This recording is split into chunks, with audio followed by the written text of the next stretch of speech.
Carlos, aqui de Brasília, do DF, tudo bom? Isso, tudo bem. Deixa eu te falar. Eu Aham, tenho vontade, às vezes, de me vingar, mas não em questão de matar ou fazer alguma coisa com alguém. aham, Mas é porque eu, às vezes, me sinto sem os meus direitos humanos por causa aham, de vizinhança, sabe? aham, Já me colocaram até, como se diz assim, propostas para fazer o que a gente coloca, né, na religião como macumbaria, né? Fazer alguma uhum, coisa assim em corrente religiosa, impedir a Deus em certas situações para me livrar disso, porque eu já aham, tentei falar com eles, já tentei falar até com a polícia e tudo, sabe? uhum, Mas a gente se sente muito sem os nossos direitos humanos, né? aham, E eu queria ver se existe assim uma condição para a gente chegar até Deus, impedir, para uhum. parar com certas coisas na vida da gente para acontecer, sem precisar fazer vingança com a própria pessoa. Você Existe acha que sim. Deus ele se mete nesse tipo de situação? A Ele, gente ele diz que a gente deve fazer a nossa parte. Se a gente estiver fazendo a nossa parte, ele fará a dele.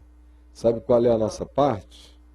Eu aham. acabei de ler agora, que diz o seguinte: não resistais ao perverso, à sua vizinhança perversa, ao seu vizinho perverso.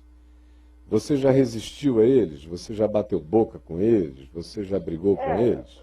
aquilo Já, não não foi é? nem ir lá para bater boca, eu fui para expor a situação, o que estava Sei. acontecendo comigo, entendeu? E eles Aham. deram pouca importância, até chegar Certo. ao ponto de eu ter que ir para a polícia, mas também deram pouca importância. Certo. Aí você veja, você já alimentou a eles com a comida que eles comem. Porque quem faz essas coisas se alimenta das coisas que você serviu. Por isso foi que Jesus disse: não sirva ao perverso, significa dizer, não resista. Se você resiste ao espírito da perversidade, ele come a sua resistência, ele se alimenta dela. Ele não tem justiça, o perverso não é justo. Então, quando você vai lá, ele zera a quilometragem, diz o seguinte: eu estava quieto aqui, aquela mulher veio me perturbar, ainda me levou à polícia. Assim como esse carinha que a gente mostrou agora disse: vocês foram lá como? Com uma ambulância ou com um tanque? Mas não fez a pergunta anterior. O que a gente jogou lá dentro? Foram dois Boeings ou demos água para eles beberem? Todo perverso tem memória seletiva. Ele guarda só o que lhe convém. E o que convém ao perverso numa hora dessa? É lembrar-se não do que ele faz. O que ele faz contra você, ele na perversidade dele, e todo perverso é mau, é ruim, e em toda maldade não existe justiça, portanto, não existe nenhuma memória que possa ser chamada de equilibrada e de justa, sobra apenas a memória seletiva, que começa não como uma memória, às vezes começa com uma antipatia. Não gosta da sua cara, não gosta do seu modo de andar, não gosta da hora que você dorme, não gosta da hora que você acorda, não gosta dos filmes que você vê e que ele ouve pela janela, não gosta da sua gargalhada. Não é nada que possa ser justificável por nenhum critério de sabedoria. É um critério doido. Tem a ver, Eu faço o que? Eu oro por eles? é o que Jesus mandou. Jesus disse: não resista ao perverso. Resistir a ele é tornar-se louco na loucura dele, é entregar a sua vida nas mãos dele. Ele atrai você para esse campo de batalha, igual a Al-Qaeda faz com os Estados Unidos. Aí você vai lá, você fica na mão dele. Eles estão me Então, puxando, né? ele não está nem aí. Quanto mais você for, melhor para ele. Quem se sente assim será sempre alimentado pela sua reação e se sentirá justificado daí em diante pela sua própria reação. Por isso Jesus disse: não resista ao perverso. Em segundo lugar, ele deu aquelas instruções: se ele te pedir a tua túnica, dá para ele a capa. Se ele te obrigar a andar com ele 1 milha, vai com ele 2. Paulo conclui dizendo o seguinte, lá em Romanos, no capítulo 12: não vos vingueis a vós mesmos, como está escrito: a mim me pertence a vingança, diz o Senhor. A nossa reação é outra. De acordo com o Evangelho se o teu inimigo tiver fome, dá-lhe de comer. Se tiver sede, dá-lhe de beber. Porque assim fazendo, tu terás a tua chance única na vida, que é de acumular brasas vivas na consciência dele. Aí Paulo conclui dizendo: não te deixes vencer do mal, mas vence o mal com o bem. Essa é a sua única chance. Você está pensando que eu estou sentado aqui confortavelmente e que tudo que é vizinho à volta acho o máximo? Se você sair para os conjuntos aqui à volta, todo mundo acha o máximo. Mas eu tenho uma vizinha aqui do lado que não chega a ser hostil, mas é implicante.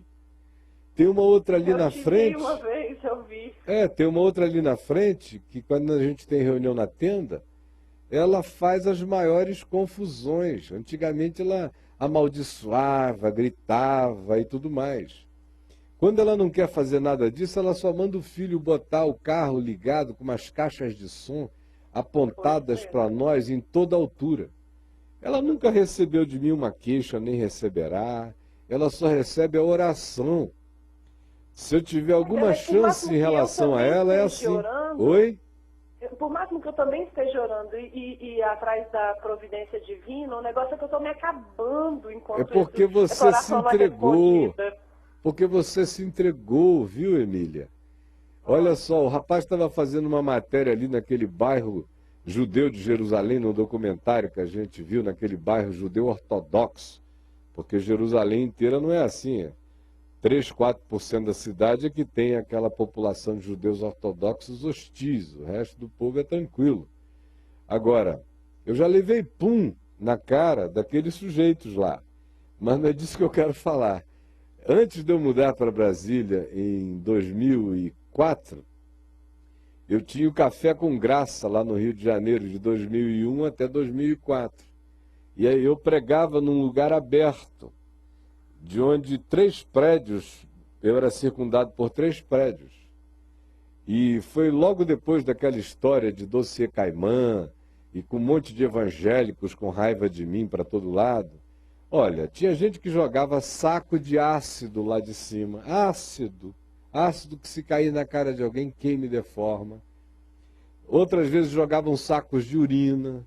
Outras vezes jogavam sacos cheios de fezes humanas. O cara ia no banheiro, enchia o saco mesmo, fechava e tascava lá de cima, pá, para todo lado. Eu nunca dei queixa nem no condomínio, porque eles se alimentam disso. E nunca fui para casa pedindo a Deus que pesasse a mão sobre ninguém, nem coisa alguma, porque o Senhor não quer que o meu coração nutra nenhum desses sentimentos. Ao contrário, a minha oração sincera era: Senhor, visita a casa dessas pessoas, abençoa-as, faz o coração delas encontrar a tua graça, a tua paz, e nunca servir nenhum alimento a esses perversos, porque eles comem esse alimento. Devagar eles foram parando. Demorou um pouco, eu fiquei lá 3 anos. Foi só no último ano que eles pararam de jogar sacos de xixi, de cocô e de ácido. Nos 2 primeiros anos podia acontecer a qualquer momento. Botei uma tela para tentar proteger as pessoas. Assim mesmo eles jogavam, a gente tinha que fazer limpezas 2 vezes na semana, eram 3 reuniões por semana, aquilo ficava cheio de porcaria lá em cima. E nunca ouviram a nossa voz reclamando de nada, porque até a reclamação os alimenta. Aí o cara diz: a gente não merece isso, né? Pois é, mas e daí? A gente não tem que ficar com esse mérito. Eu recebi já de Deus um perdão que eu não mereço e é infinito. Entendeu? Ou você acha que o que você tem sido perdoado a todo dia é uma coisa que você merece? Não merece nada, Emília. Você merece juízo, e eu também. Eu recebo de graça um perdão infinito para eu me transformar um filho de Deus neste mundo. Significando dizer que eu perdoo aos que me ofendem. Se isso acontece no nível muito íntimo, familiar, Eu perdoo todo mundo o tempo todo. Eu tenho apenas a prerrogativa educativa. Se disser respeito a um filho, uma pessoa que conviva comigo, a alguém que na vida tem trânsito dentro da minha existência por razões familiares ou profissionais, eu chamo num canto e converso. Se eu ganhar o meu irmão, aleluia, como diz Jesus, eu ganhei o meu irmão. Mas se ele não quiser se converter, não quiser parar com aquela atitude ruim, eu o abençoo. O máximo que eu posso dizer, olha, não existe convívio possível desse modo. Mas fora isso, ele está perdoado, não existe nenhum rancor no meu coração, todo bem que eu puder fazer, eu farei sempre. Ele apenas está inviabilizando a própria vida dele por uma vida boa, gostosa, tranquila e natural. Isso é o máximo num ambiente muito íntimo. Mas esse, na vizinhança, em perspectivas mais amplas, a gente fica quieto. Se a pessoa assaltar a sua casa, aí é hora da polícia.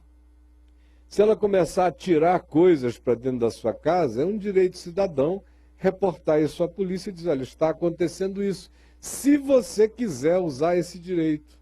Eu nunca usei na minha vida, mesmo com o povo me jogando ácido na cabeça, cocô e xixi. Eu nunca quis.